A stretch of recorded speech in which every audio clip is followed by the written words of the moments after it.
स्वागतम स्वागतम सुस्वागतम।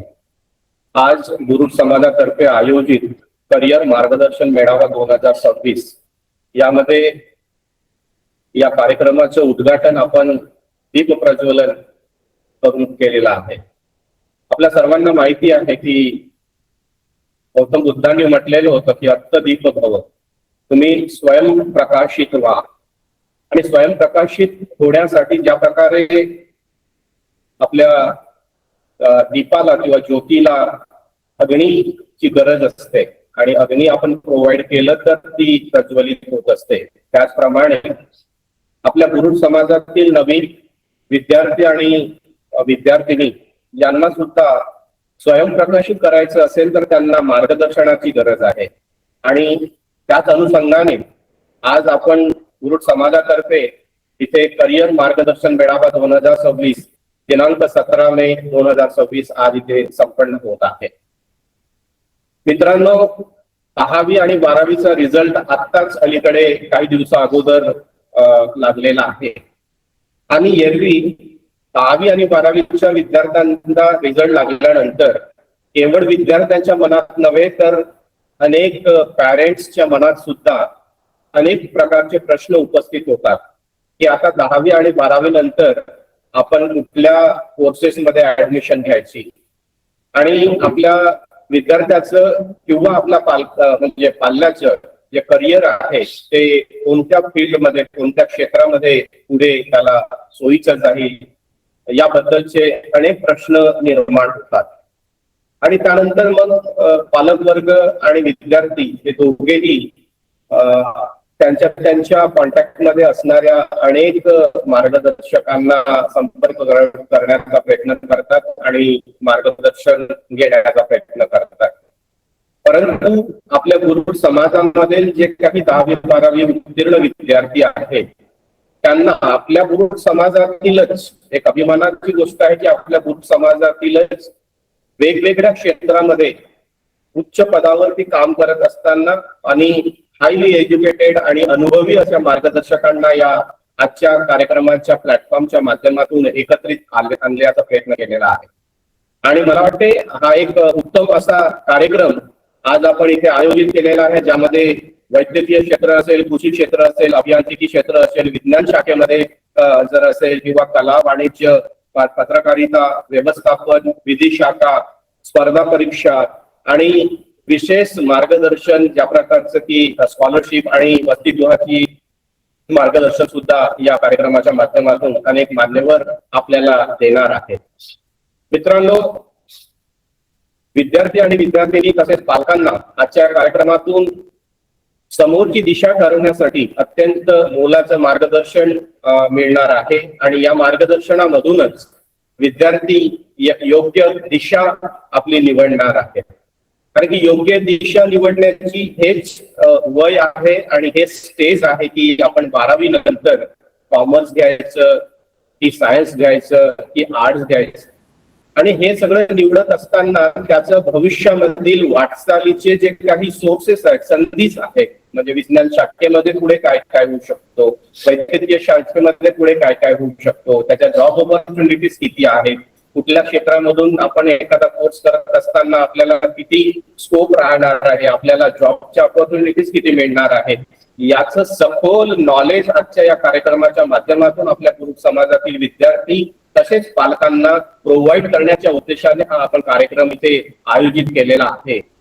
या कार्यक्रमाच्या प्रसंगी, उद्घाटनीय सोहळ्याच्या प्रसंगी मी आपल्या समाजातील ज्येष्ठ समाज बांधव आणि सामाजिक कार्यकर्ते सन्माननीय विकास शेठ नागे सर, अध्यक्ष अखिल महाराष्ट्रीय पुरुष समाज संस्था पुणे, त्याचबरोबर सन्माननीय श्रीमती श्यामलाताई सोनवाने मॅडम, त्याचबरोबर माननीय जयवंत सोनवले सर आणि आमच्या गुरुड समाजातील समाजभूषण आणि विदर्भातील ज्येष्ठ कार्यकर्ते पंडूजी गैलेवार सर, महासचिव विदर्भ पुरुष समाज संस्था नागपूर आणि तमाम सर्व ज्येष्ठ समाजसेवक, त्याचबरोबर माझ्या विद्यार्थी मित्रांनो आणि मैत्रिणींनो आणि त्यांच्या पालकांनो सुद्धा या कार्यक्रमामध्ये मी डॉक्टर प्रदीप हिरापुरे आपलं सहर्ष स्वागत करीत आहे.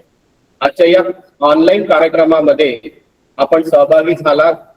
या कार्यक्रमाच्या माध्यमातून आपल्या मनामधील जे काही प्रश्न आहेत त्याचे उत्तर आपल्याला नक्की मिळतील अशी आशा व्यक्त करतो आणि आपण या कार्यक्रमाच्या शेवटपर्यंत या कार्यक्रमामध्ये सहभागी होऊन विविध क्षेत्रातील माहिती संकलन करून योग्य अशा करिअरची निवड करता आली आपल्या पुरुष समाजातील विद्यार्थ्यांना आणि पालकांना, तर या कार्यक्रमाचं सफलता आपण त्यामधूनच मान्य करू. आणि मी इथे आपलं प्राध्यापक डॉक्टर प्रदीप हिरापुरे इथे माझं हे शॉर्ट प्रास्ताविक इथे संपवत आहे. आणि आजच्या या कार्यक्रमाच्या वैद्यकीय क्षेत्रातील मार्गदर्शन सेक्शन मधील पहिलं जे मार्गदर्शन होणार आहे ते डॉक्टर सुनील लिंबाडे सर यांचं सेशन होणार आहे. त्यासाठी मी प्राध्यापक डॉक्टर राहुल सूर्यवंशी सर यांना विनंती करतो की आपण डॉक्टर सुनील लिंबाडे सर यांचं शॉर्ट मध्ये परिचय करून द्यावा. Doctor Rahul Suryavanshi sir. नमस्कार. उपस्थित सर्व समाज बांधव, स्वतःचं करिअर करण्यासाठी उत्सुक सर्व विद्यार्थी आणि त्यांचे पालक यांचं मी सहर्ष स्वागत करतो. आता आपण गेले 2-3 दिवस बघतोय नीट एक्झाम बद्दल भरपूर बातम्या येत आहेत. आणि नीट एक्झाम कशासाठी दिली जाते तर मेडिकल एज्युकेशन साठी दिली जाते. त्याच्यामुळे आता लाखो विद्यार्थ्यांचं भवितव्य वगैरे या गोष्टी ऐकतोय.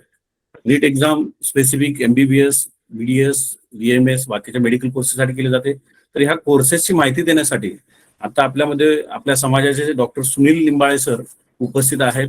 Doctor Sunil Limbale sir intensivist आहेत, त्याचबरोबर अनेस्थेसिओलॉजिस्ट आहेत. सिन्स लास्ट 25 इयर्स 25 वर्षापासून सर ह्या क्षेत्रामध्ये काम करतायत. सरांचं MBBS झालेलं आहे, डिप्लोमा इन अनेस्थेशिया झालेलं आहे, FCCM सुद्धा सनद झालेलं आहे, फेलोशिप इन क्रिटिकल केअर झालंय, BLS, ACLS म्हणजे बेसिक लाईफ सपोर्ट त्यांनी ट्युटर केलेले आहे. आणि सरांचं स्वतःचं निरामय हॉस्पिटल नागपूर येथील मेडिकल स्क्वेअर मध्ये आहे. त्यामुळे मी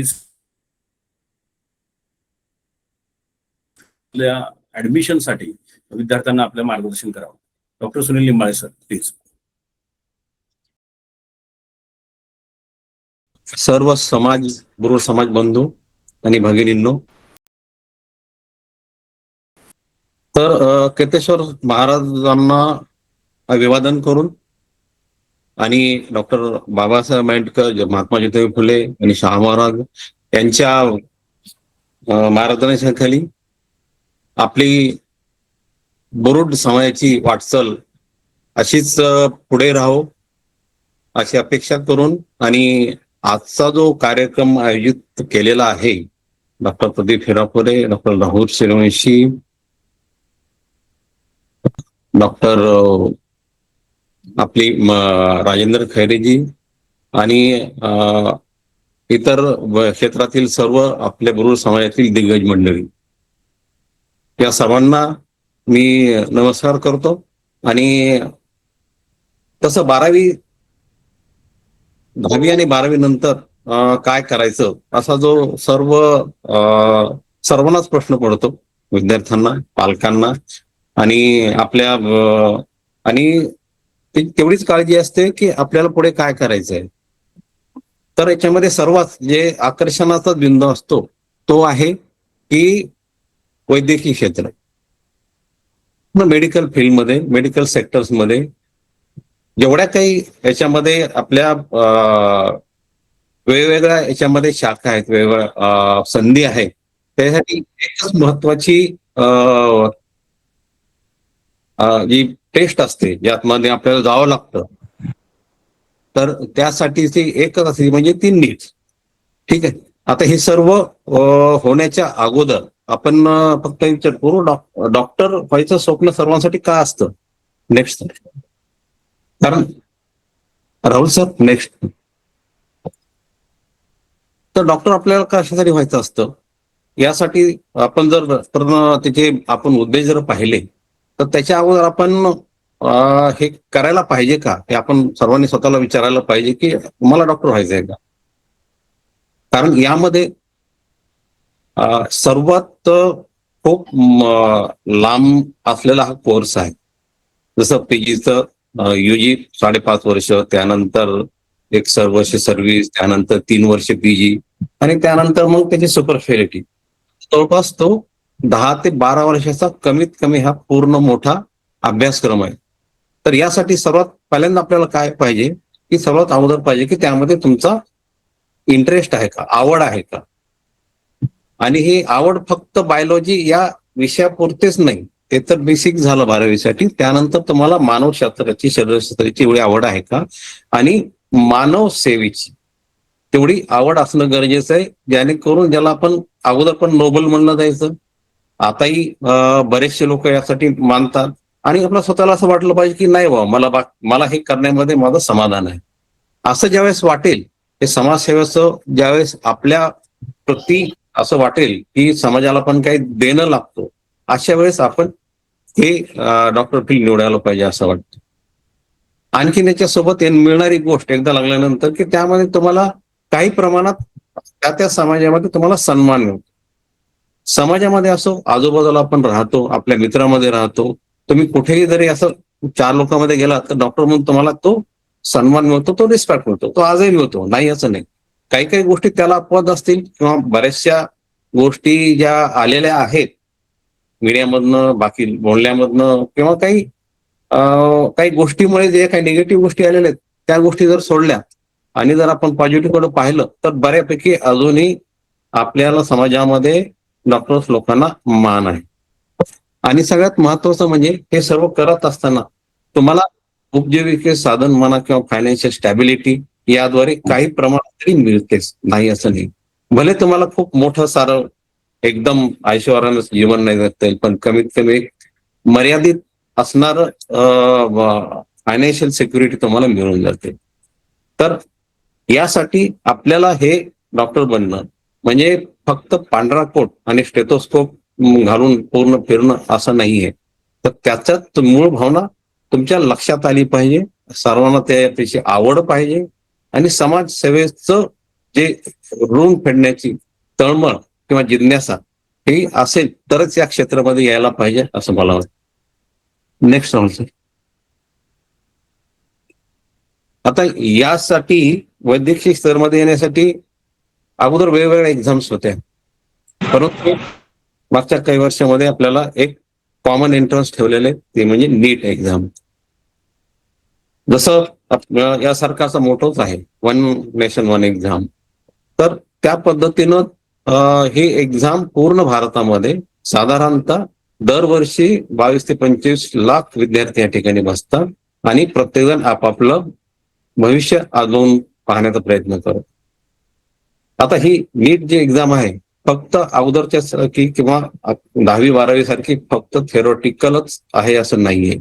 त्या ठिकाणी तुमची खरी बुद्धिमत्तेची चाचणी होती, तुमचा संयम, पेशन्स किती आहे, आणि त्यामध्ये तुमची डेप्थ किती आहे, त्याची कन्सिस्टन्सी किती आहे, याची त्याची टेस्ट होते. आणि त्या वेळेमध्ये तेवढ्या 1 मिनिटाच्या वेळेमध्ये एक प्रश्न सोडवण्याची जी काय तुमची हातोटी आहे, कौशल्य आहे, तेवढी बुद्धिमत्ता आहे, त्याची पूर्ण ही टेस्ट.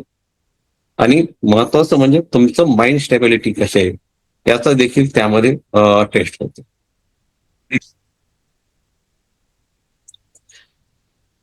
याच्या अगोदर प्रिव्हियस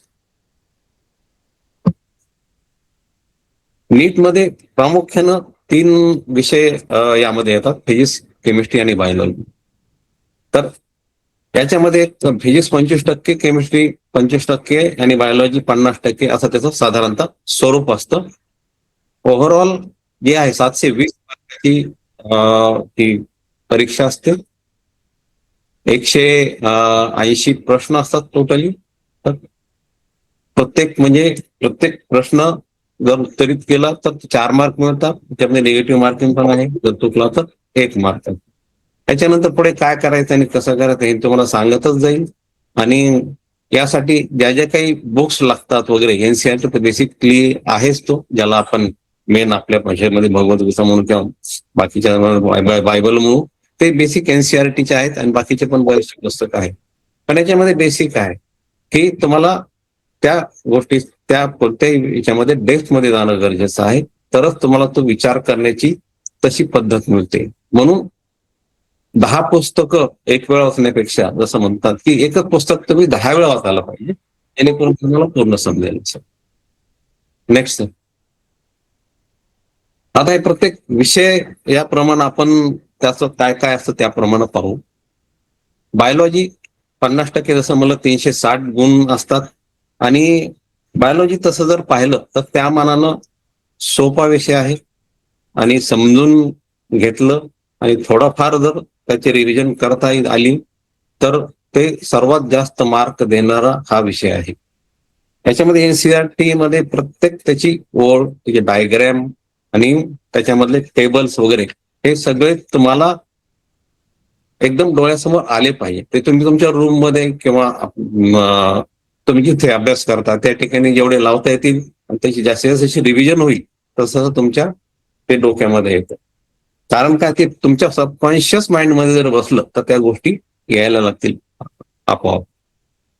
तर यासाठी लागणारे जे विषय आहेत 11वी-12वी तर objective MTG objective NCERT at fingertips, Trueman's elementary volume 1 आणि 2 आणि बायोलॉजीमध्ये आलीच पाहिजे. तर बायोलॉजीचे हे पुस्तक तुम्हाला वापरता येतील, पण बेसिक जे आहे एनसीईआरटीचं आहे. आता एक थोडंसं याच्यामध्ये सांगतो तुम्हाला मी. आपल्या पूर्ण महाराष्ट्रात काय किंवा पूर्ण भारतामध्ये लातूर असं सेंटर आहे ज्या ठिकाणी याचे क्लासेस आणि याच्या पद्धतीनं हे क्लासेस चालतात आणि त्याप्रमाणे ते घेतात.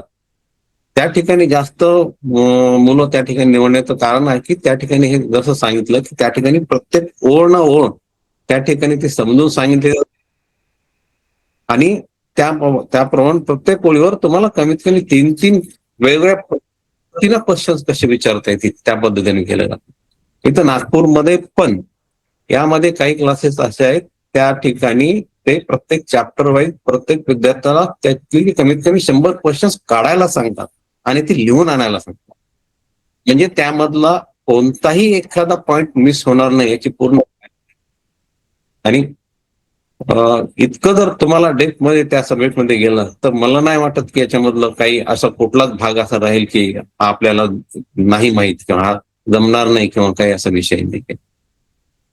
केमिस्ट्रीच्या बाबतीत थोडस आपल्याला यामध्ये जास्त बदलण्याची गरज असते. त्यामध्ये याचे जर बुक्स आपल्याला पाहिजे असतील तर 3 भागामध्ये मुख्य इनऑर्गॅनिक, ऑर्गॅनिक आणि फिजिकल मध्ये आहे. तर फिजिकलसाठी ओपी टंडन आणि अवस्थी जे आहे नवस्थी न्यूमेरिकल साठी केलेलं जातं. ऑर्गॅनिक केमिस्ट्रीसाठी MS चव्हाण वापरलं ते याच्यामध्ये सर्वात चांगले त्यामध्ये दिलेले आहेत रिएक्शन्स वगैरे. आणि इनऑर्गॅनिक साठी लिहितं जेडी लिहितं. तर केमिस्ट्रीमध्ये एकच सांगू इच्छितो मी की यामधल्या रिएक्शन्स तुम्हाला वारंवार फक्त वाचून नाही ते लिहून पाहावं लागते, तरच तुम्हाला ते लक्षात राहते. याला दुसरा काही पर्याय नाहीये. त्यामुळे त्याच्यासाठी रिव्हिजन हा सगळ्यात मोठा पार्ट. फिजिक्स हा विषय तिसरा जो विषय आहे फिजिक्स हा 80 गुणाचा आहे. तर यामध्ये साधारणतः जे 45 क्वेश्चन्स विचारतात तर त्यामध्ये त्याचे वेगवेगळे सेक्शन ए सेक्शन बी असतात, त्याप्रमाणे नंतर सांगेल मी. पण फिजिक्ससाठी सगळ्यात महत्वाचं आहे की तुम्हाला या ठिकाणी रट्टा मारून चालणार नाही. या ठिकाणी फक्त रिव्हिजन करून नाही चालणार. त्या ठिकाणी तुम्हाला कन्सेप्ट समजणं खूप गरजेचं आहे. बेसिक मेकॅनिझम त्याचं कन्सेप्ट जर समजलं तर तुम्हाला त्या चॅप्टरमध्ये मोजके जे 4-5 कन्सेप्ट समजले की पूर्ण चॅप्टर होते. आणि त्याच्यावरच्या आधारित तुम्हाला शेकडो त्याचे वेगवेगळे जे काही ऑप्शन्स राहतात, वेगवेगळे जे काही न्यूमेरिकल म्हणजे सोडवायची प्रॉब्लेम सॉल्व्ह करायच्या गोष्टी ते करता येतात. याच्यामध्ये फिजिक्ससाठी जे पुस्तक वापरलं जातं ते म्हणजे SC वर्माचं. सध्या तो माझा मुलगा आहे, तो करत पण आहे, वर्माचंच पुस्तक करत आहे. DC पांडेचं पण एक आहे आणि NCERTचे बेसिक ग्राफ्स आणि थिअरीसाठी सगळ्यात महत्वाचं आहे. आणि हे तुम्हाला याच्यामध्ये जे काही चार्ट्स असतील, कन्सेप्ट असतील, जे काही महत्वाच्या गोष्टी आहेत ते तुम्हाला एक तर ते समजून घ्यावं लागतील, नाही समजलं टीचरला विचारलं किंवा जिथे कुठे क्लासला त्या ठिकाणी जाऊन तुम्हाला डाऊट क्लासेस करावं लागतील आणि ते समजल्यानंतरच तुम्हाला हे सगळ्या गोष्टी करता येतील. तर हे थोडक्यात वेगवेगळ्या सब्जेक्ट झालेलं आहे. Next sir. आता हे पूर्ण अभ्यास करताना तुम्हाला काय काय गोष्टी करण्याचं गरजेचं आहे. जसं सांगितलं तुम्हाला की बायोलॉजीसाठी तुम्हाला मेजर पार्ट देणं गरजेचं आहे. दिवसभरात जर तुमचा 8 तासाचा अभ्यास होत असेल तर त्यातले 4 तास हे बायोलॉजीसाठीच गेले पाहिजेत. मग त्यासाठी तुम्ही लिहून का, डायग्राम काढून का, वाचून पहा किंवा त्यामध्ये जे काही फिगर्स दिलेले आहे किंवा त्या पद्धतीनं तुम्हाला डायग्राम लेबलिंग करणं आहे. मेन गोष्ट आहे ते तुम्हाला लावणं, चार्ट लावणं हे देखील त्यामध्ये आहे.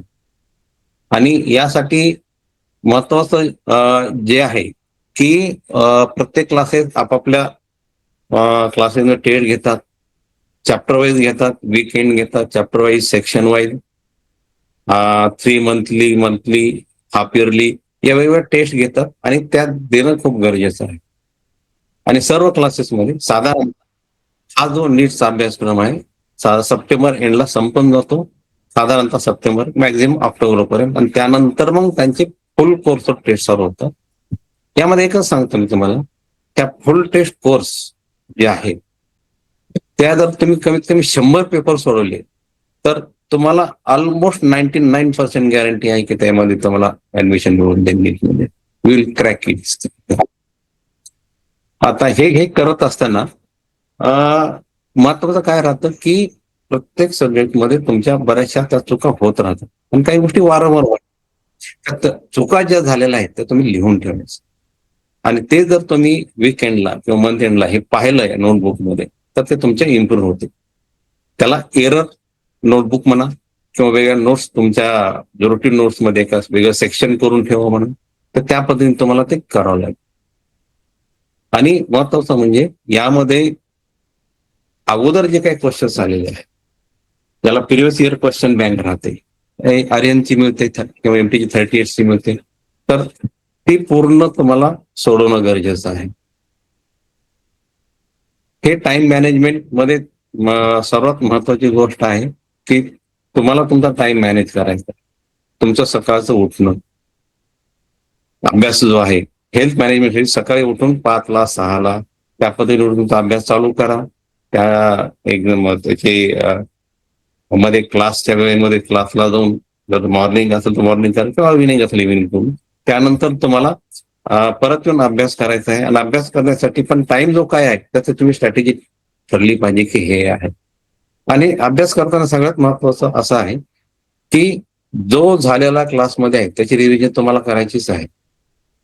आणि त्यानंतर तुम्हाला जे काही क्वेश्चन्स आलेले ते तुम्हाला लिहून ठेवायचे, जे डाऊट्स आहेत, जे तुम्हाला विचारायचे की नाही याचा तुम्हाला काहीतरी एखादा फॉर्म्युला असा पाहिजे की असं तुम्हाला एक शॉर्ट मध्ये मला हे यामध्ये शॉर्ट मध्ये कसं लक्षात राहील, ओकॅब्युलरी म्हणा किंवा हे तुम्हाला प्रोनाउन्सिएशन सारखं जसं डिफरंट टाइप्स ऑफ नर्व्ज आहे एलोन नर्व, त्यासाठी एखादा शॉर्ट सेंटेन्स मध्ये एक प्रत्येक क्लासमध्ये सांगितलं जातं, तर त्या पद्धतीने तुम्हाला काही लक्षात राहील का.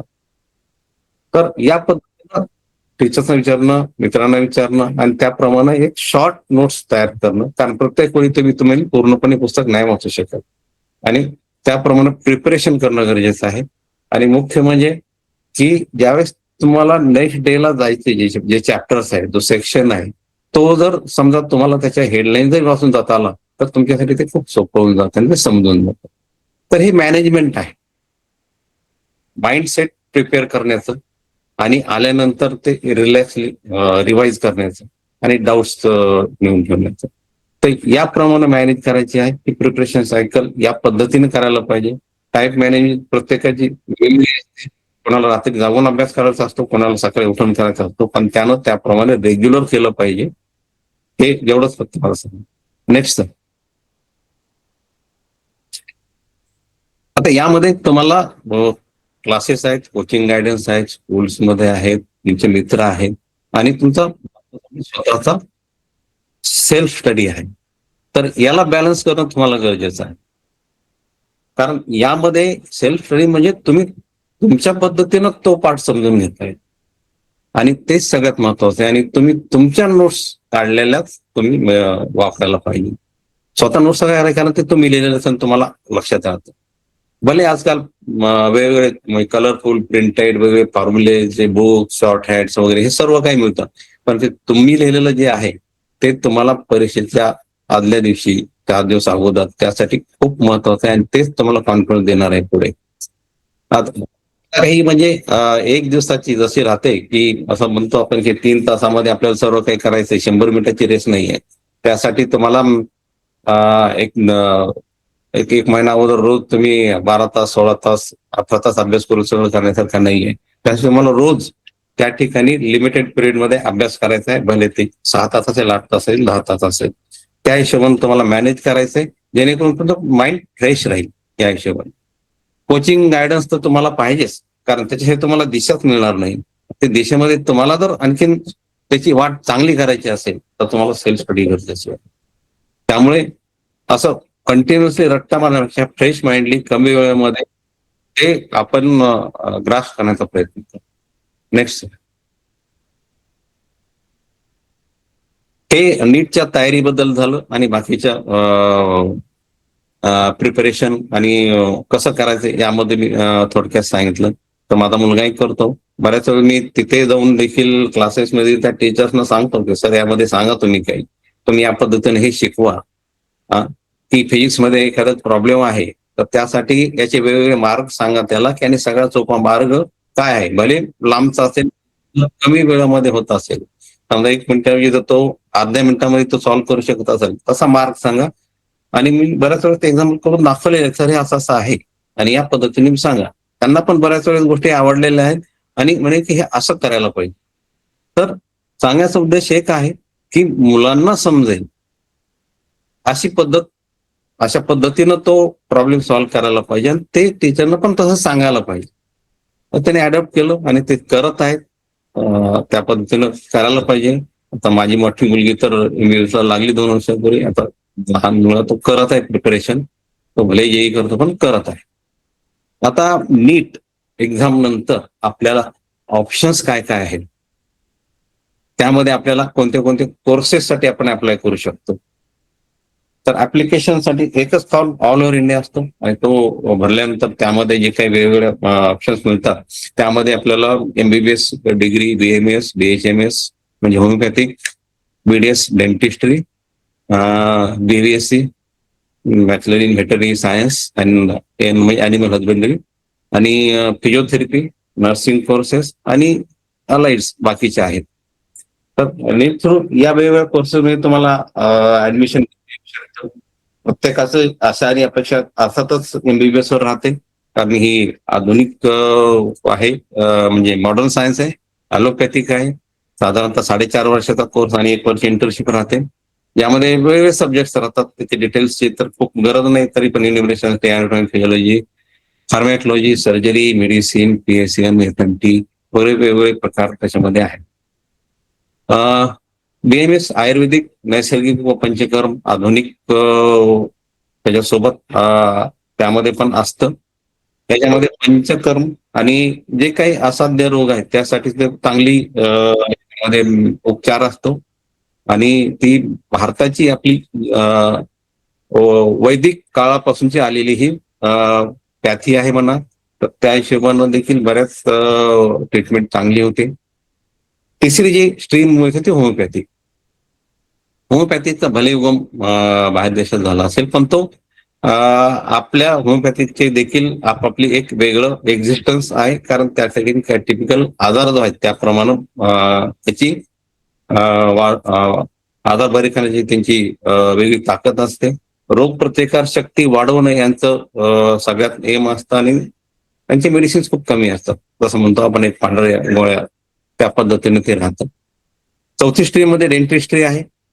यामध्ये 4 वर्षाचा कोर्स आहे, 1 वर्ष इंटर्नशिप, आणि मुख्य म्हणजे दातांची रचना, जबड्याची रचना, आणि याच्या पोस्ट ग्रॅज्युएशन मध्ये मग ते फेशियल सर्जरी राहतात, ऑर्थोडोंटिक इम्प्लांटेशन आणि वेगवेगळ्या पीजी कोर्सेसमध्ये ते आहे. याच्याशिवाय सगळ्यात महत्वाचं जे आहे की आजकाल सर्वात चांगला पर्याय जो समोर येत आहे तो म्हणजे फिजिओथेरपी. बॅचलर इन फिजिओथेरपी, त्याच्यामध्ये मास्टर्स पण असतं, पीजी वगैरे ते पण राहतं. आणि हे यासाठी येतं कारण लोकांना आता हेल्थ बद्दल बरंच अवेअरनेस झालेलं आहे. बरेचसे लोक जिम पण जॉईन करतात. ज्या डिसीज पेशंट आहेत, जे रिकवर करतात पॅरालिसिस मधले, वेगवेगळ्या आजारांमधले, त्यांच्यासाठी जी काही थेरपी लागते ती फिजिओथेरपीमध्ये येते. पण आजकाल जे नॉर्मल हेल्दी पीपलसाठी देखील त्यांनी वेगवेगळे फिजिओथेरपीचे बरेचसे वेगवेगळे त्यांनी सेक्शन चालू केले. जिम सारखे पण आहेत आणि मोठ्या मोठ्या शहरांनी चालू झालेले आहेत. हळूहळू ते येत राहील. त्याच्याशिवाय सगळ्यात म्हणजे उल्लेखनीय जो कोर्स आहे तो नर्सिंगचा. यामध्ये मी एकच सांगेन, आपल्या समाजाच्या दृष्टीनं आणि मागासवर्गीय दृष्टीनं हा जो दृष्टीनं जे आहे हा एकमेव जसा कोर्स आहे एमबीबीएस नंतर यामध्ये तुम्हाला गॅरंटेड गव्हर्नमेंट सर्व्हिस मिळू शकते. अशा प्रकारचा नर्सिंग कोर्स आहे बीएससी नर्सिंग. ते म्हणजे असं नाही की फक्त लेडीज साठीच आहे. त्या ठिकाणी ते जेंट्स पण म्हणजे ब्रदर म्हणून त्या ठिकाणी काम करत असतात. अगदीच म्हणजे अगदी एम्स पासनं ते अगदी पीएचसी लेवल पर्यंत या ठिकाणी नर्सेस त्या ठिकाणी काम करत. बाकीचे जे कोर्सेस आहेत तर ते पीजी नंतर किंवा मग डीएमएलटी वगैरे हे नीटशी संदर्भात नसले तरी ते वेगवेगळे कोर्सेस आहेत. Sir next sir. आता हे आपल्याला ऍडमिशन घ्यायचे आहे. मुख्यतः करून आपण एमबीबीएस साठी पाहतो. तशीच गोष्टी बीएमएस आयुर्वेदिक साठी पण आहे, होमिओपॅथिक साठी पण आहे. तर यामध्ये प्रामुख्याने 2 गोष्टीमध्ये हे केलं जातं. हे जीएमसी गव्हर्नमेंट मेडिकल कॉलेजेस आणि प्रायव्हेट कॉलेजेस. अर्थातच गव्हर्नमेंट मेडिकल कॉलेजमध्ये त्याचा कट ऑफ जास्त असतो आणि याची फी पण साधारणतः 1 ते 1.5 लाखापर्यंत असते. परंतु पूर्ण कॅटेगरीला विशेषतः एससी आणि एसटीसाठी ती जी फी राहते ही पूर्णतः ही माफ असते. हे जाणून घेणं गरजेचं आहे. दुसरी गोष्ट म्हणजे हे झाल्यानंतर गव्हर्नमेंट कॉलेजेस का निवडतात म्हणून सगळ्यात महत्वाचं म्हणजे की या ठिकाणी पेशंट क्लास म्हणजे पेशंट संख्या खूप जास्त असते आणि त्यामुळे तुम्हाला वेगवेगळ्या प्रकारचे आजार वेगवेगळ्या पद्धतीनं त्याचा इलाज करणं, ते औषधांना असतील, सर्जरी नसतील किंवा बाकीच्या वेगवेगळ्या गोष्टी नसतील, ते इलाज कसा करता येईल त्याचा तुम्हाला अनुभव चांगला मिळेल. याच्यामध्ये बॉन्ड 1 वर्षात तुम्हाला कंपल्सरी करावा लागतो गव्हर्नमेंट मेडिकल कॉलेजमध्ये. हे एक महत्वाचं आहे. प्रायव्हेटमध्ये कट ऑफ थोडा कमी जरी असला पण त्याची फी खूप जास्त आहे. साधारणतः 8 ते 25 लाखापर्यंत फी आहे आणि प्रायव्हेट असल्यामुळे त्या ठिकाणी सर्व मॉडर्न इन्स्ट्रुमेंट्स राहतील, लॅब राहतील, हॉस्टेल फॅसिलिटी आणि हे बाकी सगळं राहील. प्रायव्हेटचाच एक भाग आहे की डीम्ड युनिव्हर्सिटी याच्यामध्ये असेल तर यांचे प्रवेश पण नीट मार्फतच घेतले जातात. त्यांना थोडंसं प्रायव्हेट कॉलेजपेक्षा जास्त फी असते परंतु खूप कमी मार्कवर या ठिकाणी ऍडमिशन मिळतात म्हणून हे आहे. या दोन्हीबद्दल मला फक्त एकच सांगायचं आहे की प्रायव्हेट मेडिकल कॉलेजेस जे आहेत त्यांची जेवढी काय फी आहे आपल्या आयएससी आणि एसटी कॅटेगरीची पूर्णतः ती डीबीटीद्वारे वापस येते, म्हणजे ती पूर्णपणे माफ राहते. त्या विद्यार्थ्याला ती फी लागत नाही, भरावं लागत. काही प्रायव्हेट कॉलेजेस आहेत की अगोदर फी घेऊन नंतर परत करतात पण ते क्वचित मध्ये. पण आपल्या कमीत कमी गुरु समाजाच्या सर्व लोकांनी सर्व बांधवांनी हा विचार करणं गरजेचं आहे की प्रायव्हेट कॉलेज जरी ऍडमिशन मिळालं तरी आपल्याला फीची खूप जास्त चिंता करायची गरज नाही पडत. हा, फक्त यामध्ये एकच राहतं की हॉस्टेल आणि लायब्ररी फी हे फक्त त्या ठिकाणी लागतात. मेस, हॉस्टेल, मेस आणि LTP एवढंच लागतं त्यामध्ये. मग त्या आपापल्या जसं जसं त्या अफोर्डेबल त्यानुसार आपण त्याला अप्लाय करू शकतो.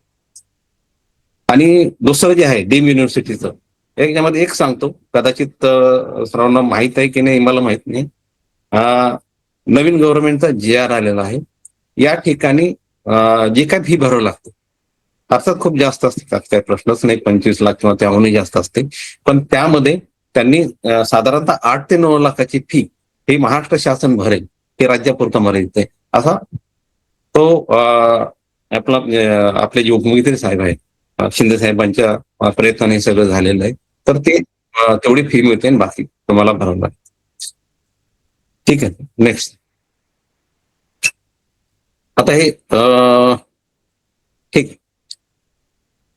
हे साधारणतः आपण फॉर्म भरल्यानंतर त्याचे मेरिट रँक तर येतेच, त्यानुसार मग ऍडमिशन होतात. ऍडमिशन दोन मुख्य राहतात. तुम्ही आता रहिवासी आहेत महाराष्ट्राचे आपापल्या एरियातले, त्यामुळे 85% कोटा हा बेसिकली डोमिसाईल महाराष्ट्रासाठी असतो आणि 15% ऑल इंडिया कोटा. सुरुवातीला ऑल इंडिया कोटाचे ऍडमिशन होतात 15%चे, आणि त्यानंतर पॅरलली 8 दिवसानंतर, 7 ते 8 दिवसानंतर मग स्टेटचे पण चालू होतात. मग ते फर्स्ट राऊंड, सेकंड राऊंड त्याप्रमाणे. First round all India quota झालं की फर्स्ट राऊंड तुमचा स्टेट कोटासाठी, आणि सेकंड, थर्ड, फोर्थ यासाठी त्याप्रमाणे चालत राहतं. यामध्ये सर्वात महत्वाचं हे राहतं की ऍडमिशन फॉर्म भरताना तुम्हाला प्रिफरन्स देणं खूप गरजेचं, तो खूप महत्वाचं ठरतं. बऱ्याच वेळा असं होतं की तुम्हाला जो माहित आहे की तुम्हाला असं वाटतं की नाही बाबा मला फक्त याच कॉलेजमध्ये फक्त तोच द्यायचा, आणि ज्याच्यात चांगलं मिळू शकतं, पण तुम्हाला वाटतं की नाही मिळत म्हणून ते तर नाही देणार. म्हणजे असं आहे की समजा मला माहिती आहे की मला काही एम्स दिल्ली मिळणार नाही, फक्त मला इथेच मिळेल एम्स नागपूर किंवा मग GMC नागपूर. तर मी सुरुवातीला GMC नागपूर टाकलं तर मला GMC नागपूरच मिळणार आहे, एम्स साठी विचारच होणार नाही. पण तुमचा जो प्रिफरन्स पाहिजे अगोदर एम्स दिल्ली पाहिजे, जे तुमचा प्रायोरिटी आहे. त्यानंतर मग एम्स नागपूर म्हणा किंवा आजूबाजूचे मग मुंबई असतील, पुणे असेल किंवा त्यामुळे हा जो प्रिफरन्स टाकण्याचा जो आहे तो एखाद्या तज्ज्ञ माणसाकडनंच किंवा तुमचे जे कोणी सिनियर्स असतील जे ऍडमिशन घेतले त्यांच्याशी कन्सल्ट करून हा प्रिफरन्स फॉर्म भरणं गरजेचं आहे. Sir please next. यामध्ये UG झाल्यानंतर किंवा पुढे काय काय स्कोप्स आहे MBBS साठी, तर तुम्हाला प्रायव्हेट क्लिनिक करता येतील. आजही गव्हर्नमेंट सर्व्हिसच्या प्रायव्हेट प्रॅक्टिसला जास्त महत्व दिलं जातं. MBBS नंतर मग MD केल्यानंतर पण प्रायव्हेट मध्येच बऱ्यापैकी राहतात. त्या ठिकाणी बऱ्याच वेळेस ते कॉर्पोरेट सेक्टरमध्ये जर MD फार्मॅक वगैरे जर केलं असेल तर त्या ठिकाणी तुम्हाला स्कोप राहतो. आणि जर मायक्रो केलं तरी त्यामध्ये रिसर्चमध्ये जाता येतं. बाकी कन्सल्टंट म्हणून किंवा मेडिकल ऑफिसर म्हणून गव्हर्नमेंट सर्व्हिस अवेलेबल आहेच आहे. आजकाल ARMO PhD लेवलला BMS आणि होमिओपॅथिक पण ते घेतले जातात. आणि त्यामध्ये रिसर्च मध्ये जर आणखीन एक नीट थ्रू अजून आणखीन एक मिळतं, त्यामध्ये वेगळे FMC पुण्याचं कॉलेज, त्या ठिकाणी पण ऍडमिशनसाठी एक वेगळं सेक्शन तुम्हाला वेगळा फॉर्म भरावा लागतो. किंवा आणखीन त्यामध्ये जर म्हणलं तर बायोटेक्नॉलॉजी म्हणून एक कोर्स आहे जो नीट नंतर आपल्याला त्या ठिकाणी ऍडमिशन घ्यायचा एक स्कोप राहतो. याशिवाय आणखीन एक कोर्स आहे ज्या ठिकाणी बऱ्याच लोकांना माहित नाही, एक आयझर म्हणून आहे, IISER, Indian institute of science and education research. हे पूर्ण भारतामध्ये फक्त 7 ठिकाणी आहे, आणि जसं दिल्ली आहे, हैदराबाद आहे, भोपाळ आहे. तर या ठिकाणी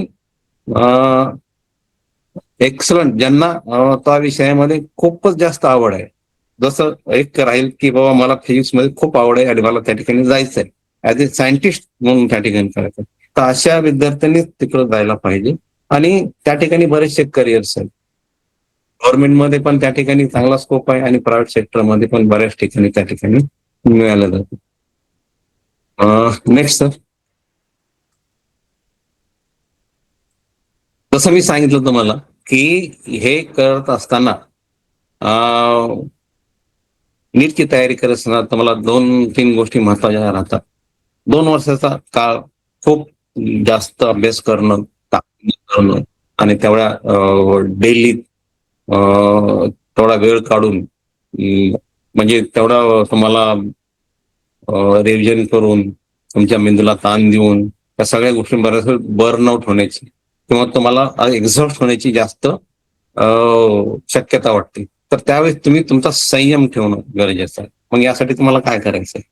यासाठी तुम्हाला सगळ्यात महत्वाचं म्हणजे मेडिटेशनचा प्रयत्न करायचा. ज्या ज्या ठिकाणी तुम्हाला संधी असेल, ज्या ज्या ठिकाणी राहतील, ते सहयोगद्वारे असेल, कोणा आपल्या आई वडिलांमार्फत असेल, गुरुजनामार्फत असेल, तुम्हाला हार्डली एक 10 मिनिटांचं जरी थोडंफार मेडिटेशन करता आलं तर ते तुमचं मानसिक शांतता निर्माण करण्यासाठी आणि माइंड रिफ्रेशसाठी खूप महत्वाचं आहे.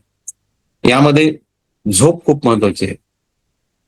असं जर म्हणेल की मी 2 तास झोपतो आणि अभ्यास करतो सारखा, तर ते नाही. मेंदूला विश्रांतीची गरज असते, कारण पूर्ण नवीन काय ग्रास्प करायचे असेल तर करायचे. साधारणतः 7 तासाची झोप आवश्यक असते. त्याला तुम्ही डिवाइड पण करू शकता. रात्रभरामध्ये 6 तास, जसं 12 ते 6 आणि दुपारी 2 ते 3 वगैरे, किंवा असं एखादं तुम्ही त्याला तुमच्या पद्धतीने डिवाइड करता.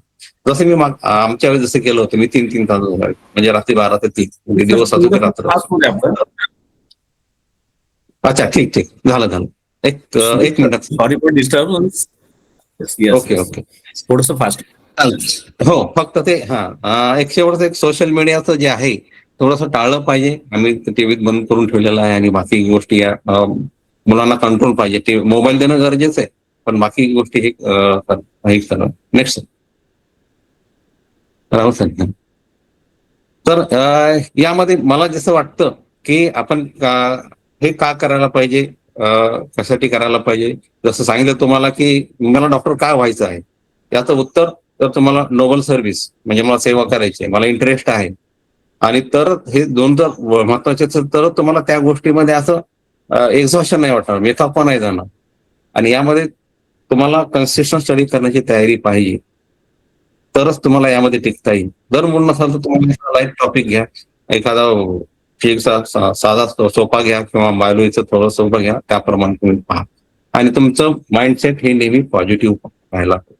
त्यासाठी तुम्ही मित्रांना बोला, तुमच्या घरी बोला, आणि तुमचं माइंडसेट कसं राहील मेडिटेशनद्वारे पण कसं राहील ते पहा. जसं एरर नोटबुक करायला पाहिजे सांगितलं, तर ते चुकांचं विश्लेषण करा.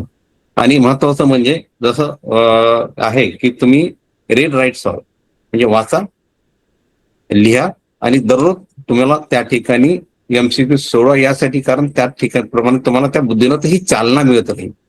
That is brain gym, brain facilitation, यासाठी हे करणं गरजेचं आहे. नेक्स्ट. तर माझं हे प्रेझेंटेशन मी याद्वारे संपवतो की पांढरा कोट आणि गळ्यात स्टेथोस्कोप घेण्याची इच्छा असते, आवड असते, पण त्यासाठी तुम्हाला तेवढं समाजाचं देणं आहे अशी भावना तुमच्यामध्ये असणं गरजेचं आहे. आणि हे लोक तुमच्याकडं एक नोबल प्रोफेशन पाहतात. मॅक्झिमम लोक, काही लोक नसतील तरी पण मॅक्झिमम लोक त्यांच्या ज्या काही नोबल गोष्टीसाठी तुम्ही पात्र राहण्यासाठी तुम्हाला प्रयत्न करावा लागतो. फक्त म्हणजे शिक्षण घेत असतानाच नाही, परंतु तुमची प्रोफेशन मध्ये गेल्यानंतर तसं मेंटेन करण्याची जर तुमची तयारी असेल तरच या वैद्यकीय क्षेत्रामध्ये यावं. एवढं बोलून मी माझं प्रेझेंटेशन संपवतो सर. धन्यवाद सर. डॉक्टर लिंबाळे सर, अतिशय चांगलं तुम्ही प्रेझेंटेशन दिलं. विद्यार्थ्यांना अगदी बुक्स कोणते घ्यायचे आणि कशाप्रमाणे आपण अभ्यास करायचा हे सुद्धा अगदी डिटेल तुम्ही दिला. त्याबद्दल आपला अतिशय आभारी आहे पुढे समाज आणि पुढे एज्युकेशन सोशल ट्रस्ट बेस्ट तर्फे. मला वाटतं आता आपण पुढच्या विषयाकडे जाऊ, कारण का